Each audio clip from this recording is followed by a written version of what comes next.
നമസ്കാരം. എല്ലാ ഗുരുജനങ്ങൾക്കും ബന്ധുമിത്രാദികൾക്കും ഒരായിരം നന്ദി, നമസ്കാരം. ഞാൻ ഡോക്ടർ എം ഷിബു നാരായണൻ, വെമ്പായം. ഈ ചാനൽ കൂടി എല്ലാവരും സബ്സ്ക്രൈബ് ചെയ്യണം. നിങ്ങളുടെ വില പിടിച്ചിട്ടുള്ള നിർദ്ദേശങ്ങളും അഭിപ്രായങ്ങളൊക്കെ രേഖപ്പെടുത്തണം. വൃശ്ചികക്കൂറിൻ്റെ പുതുവർഷ ഫലത്തെയാണ് പറയാൻ പോകുന്നത്. 2026 എങ്ങനെയായിരിക്കും എന്ന് ചോദിച്ചാൽ, ഈ വിശാഖത്തിൻ്റെ അവസാനത്തെ 15 നാഴികയും അനിഴവും തൃക്കേട്ട നക്ഷത്രവും ചേരുന്നതാണ് വൃശ്ചികക്കൂറ്. ഈ കൂറും മാസവും ഒന്നാണെന്ന് പലവരും ചോദിക്കുന്നവരുണ്ട്. മാസം എന്ന് പറയുന്നത് നമ്മൾ ജനിച്ച മാസത്തെയാണ്, അത് കൂറല്ല. ഒരു മാസത്തിൽ തന്നെ ഇങ്ങനെ ഓരോ കൂറുകൾ 12 കൂറുകൾ വരും.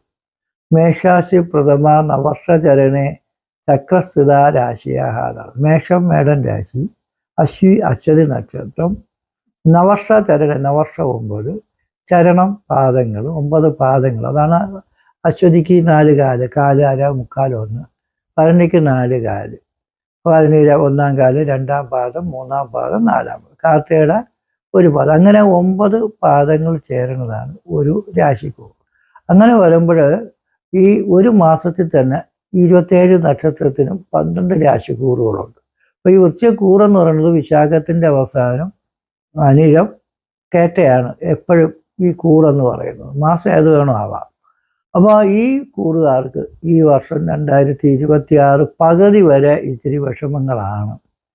കാരണം 6-ാം മാസം വരെ വേഴഗ്രഹം 8 സഞ്ചരിക്കുന്ന സമയമാണ്, ശനി 5 സഞ്ചരിക്കുന്ന സമയം, രാഹു 4 സഞ്ചരിക്കുന്ന സമയം. അപ്പം ഇതൊക്കെ വന്ന് നോക്കുമ്പോൾ നമുക്ക് ഇത്തിരി ബുദ്ധിമുട്ടുകളാണ്. വളരെ അധ്വാനവും പരിശ്രമവും കാര്യശേഷിയും വിജയ നേട്ടങ്ങളും ഉള്ള നാളാണ് ഈ വൃശ്ചികക്കൂറുകാർ. കാരണം എന്ന് വെച്ചാൽ അവർ സാഹസികന്മാരാണ്. ഒരു സാഹസികത എന്ന് വെച്ചാൽ എന്ത് കാര്യം ആലോചിച്ചാലും അപ്പോഴാ കാര്യം നേടണം, നടത്തണം, പിന്നീടല്ല അപ്പോഴും ശരിയാക്കണമെന്ന് വിചാരിച്ച്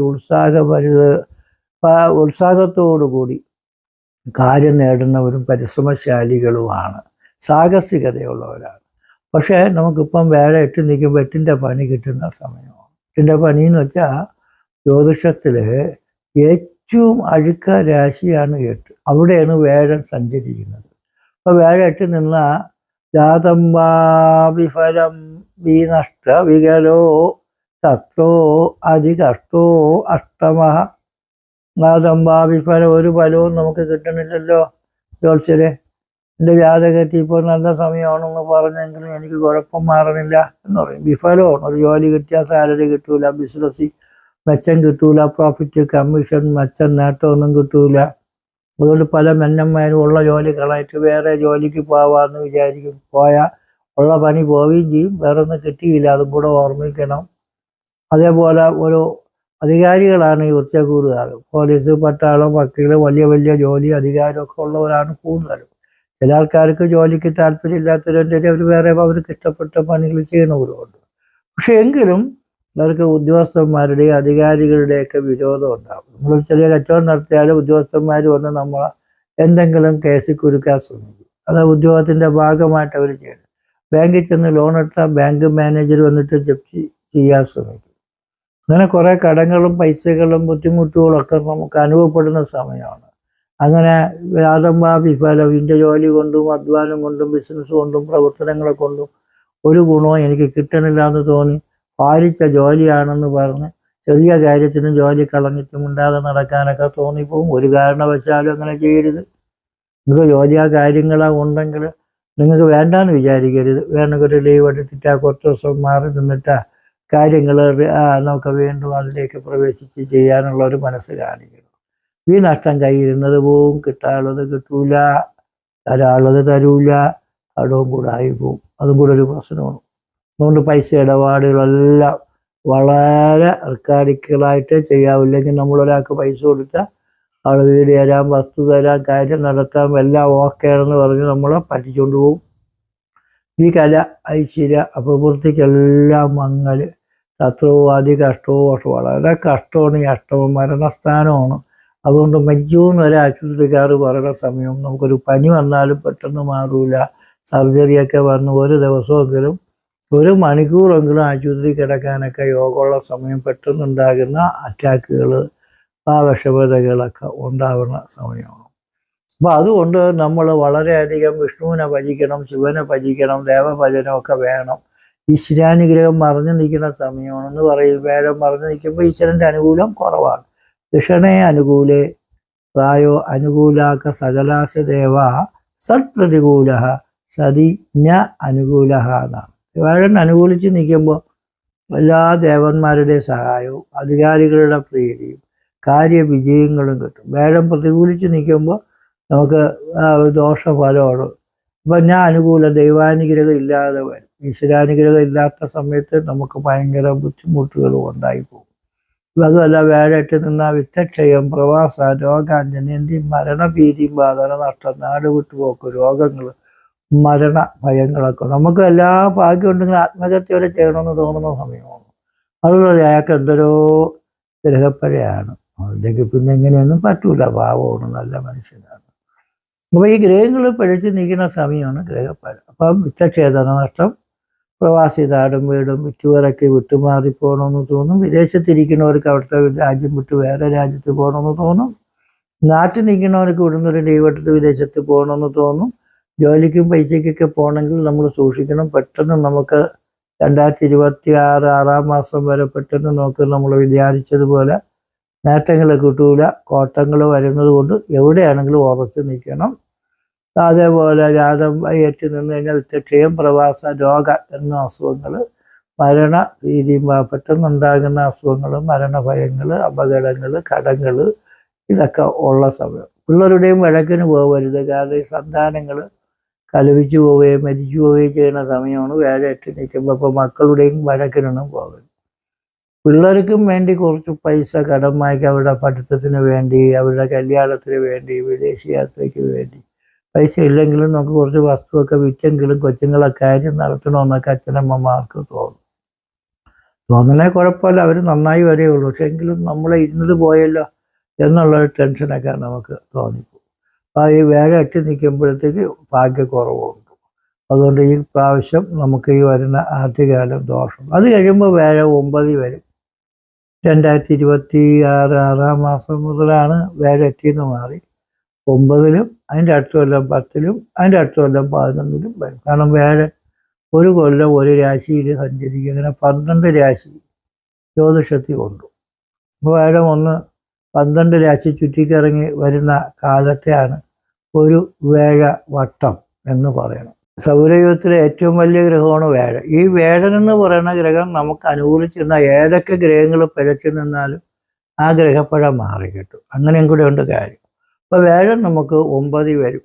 9 വരുമ്പോൾ ഗുരുജന മനസ് ഈശ്വരാണാം പ്രസാദ, ഗുരുക്കന്മാരും ഈശ്വരന്മാരും എല്ലാവരും പ്രസാദിക്കും. ഋതുർഭാഗ്യസ്യ ധർമ്മസ്യ ഭാഗ്യധർമാദികൾ അഭിവൃദ്ധിപ്പെട്ടു വരാൻ ശുഭത്താപസ്. നിങ്ങൾ എന്ത് കാര്യം നേടണമെന്ന് വിചാരിച്ചാൽ അതൊക്കെ നേടി ജയിക്കാനും പൗത്ര സൗഖ്യം പിള്ളേർക്കും കുടുംബത്തിനും ഐശ്വര്യം ഉണ്ടാകാനും നല്ല ജോലിയും പൈസയൊക്കെ കിട്ടാനും നിങ്ങൾ ആഗ്രഹിച്ചതെല്ലാം നേടിയെടുക്കാനും ഒക്കെ പറ്റുന്ന സമയം വേഴം 9 വരെ. അപ്പോൾ ഈ വർഷം അവസാനം നമുക്ക് വളരെ നല്ല ഗുണവും ഭാഗ്യവും ഐശ്വര്യങ്ങളൊക്കെ കിട്ടി നമ്മൾ രക്ഷപ്പെടുക തന്നെ ചെയ്യും.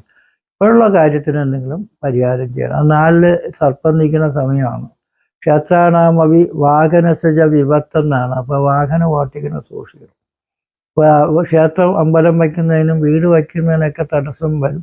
ഒരു വീട് വയ്ക്കുന്നതിനോ വാങ്ങിക്കുന്നതിനോ പൈസയൊക്കെ അഡ്വാൻസ് ചെയ്താൽ ബാക്കി പൈസ ബാങ്കിൽ തന്നില്ല എങ്കിൽ ചിലപ്പം നമുക്ക് വാങ്ങിക്കാൻ പറ്റാതെ വരും. അങ്ങനെ വരുമ്പോൾ കൊടുത്ത പൈസ ചിലപ്പോൾ കിട്ടാതെ പോകും. നമ്മളെ കോൺട്രാക്റ്റും അതേപോലെ ആൾക്കാരും ഒക്കെ പറ്റിച്ചുകൊണ്ട് പോകണമല്ല. നമ്മുടെ പൈസ ഇല്ലാത്തത് കൊണ്ട് അവർ നമുക്ക് വസ്തുവും തരണില്ല, അതേപോലെ പൈസയും തരണില്ല എന്ന് തോന്നുന്ന വിഷമതകളുണ്ട്. അപ്പോൾ പൈസയൊക്കെ നല്ല രീതിയിൽ ഉണ്ടെങ്കിൽ മാത്രമേ വീടിൻ്റെ പരിപാടി കോൺട്രാക്ട് ഏജൻസി വാങ്ങിപ്പോക്കാവുക നമ്മൾ ചെയ്യാവൂ. ഇല്ലെങ്കിൽ നമ്മളുള്ള പരിയിടത്തിൽ ഒരു വീട് വയ്ക്കണമെന്ന് വെച്ചാൽ ഉള്ള പണി മതി, ഉള്ളതുപോലെ നമുക്ക് കാര്യങ്ങൾ നടത്തി ജയിക്കാൻ നമുക്ക് പറ്റുന്ന തരത്തിൽ ചെയ്താൽ മതി. ഈ ശനി ഗ്രഹം 5 സഞ്ചരിക്കുന്ന സമയം സന്താനങ്ങൾക്ക് ചില അരിഷ്ടതയൊക്കെ ഉള്ളതാണ്. വേഴയിട്ട് നിന്നാലും സന്താനങ്ങൾക്ക്. അപ്പോൾ 2 ഗ്രഹങ്ങളാണ് സന്താനങ്ങൾക്ക് എത്തി ബുദ്ധിമുട്ടുണ്ടാക്കുന്നതായിട്ട് കാണുന്നത്. അതുകൊണ്ട് സന്താന ഗോപാലമൂർത്തി പൂജ, സർപ്പപൂജ, വേഴത്തിന് വിഷ്ണു പൂജകളും ഭാഗ്യ ഐക്യമത്യപ്രദ സൂക്തജവാഹ ആപനിവൃത്തൈ ധന ധാന്യ അഭിവൃത്തൈ ദിവ്യാഭിഷേകാധികം അത്രശുദ്ധൈ.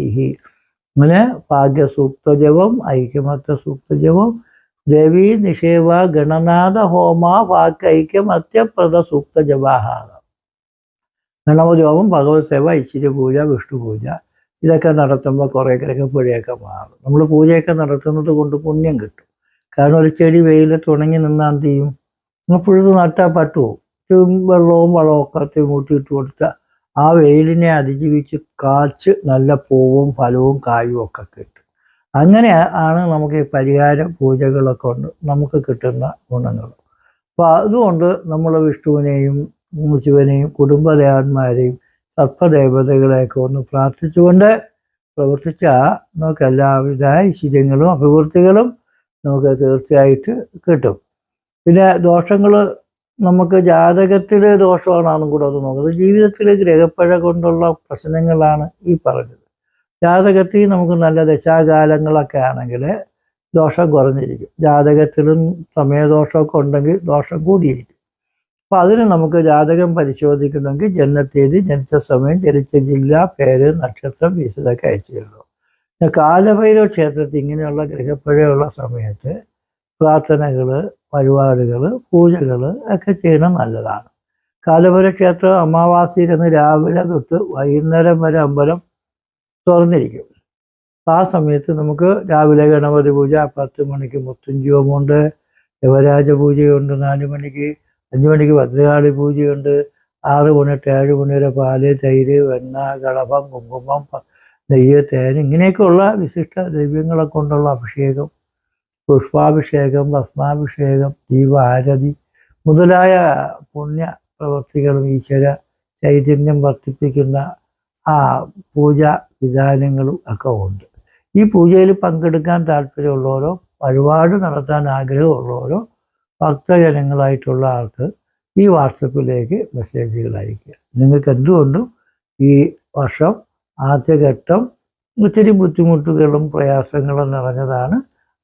പകുതി കഴിഞ്ഞാൽ തീർച്ചയായിട്ടും രക്ഷപ്പെടും എന്നുള്ള ദൈവിക ചിന്തയോടുകൂടി ഭക്തിയോടുകൂടി എല്ലാവരും ജീവിക്കണം. നല്ലത് വരട്ടെ എന്ന് കാലഭൈരവസ്വാമിയോടും പത്മനാഭസ്വാമിയോടും സർവ്വദൈവങ്ങളോടും പ്രാർത്ഥിച്ചുകൊണ്ട് നിർത്തുന്നു. നന്ദി, നമസ്കാരം.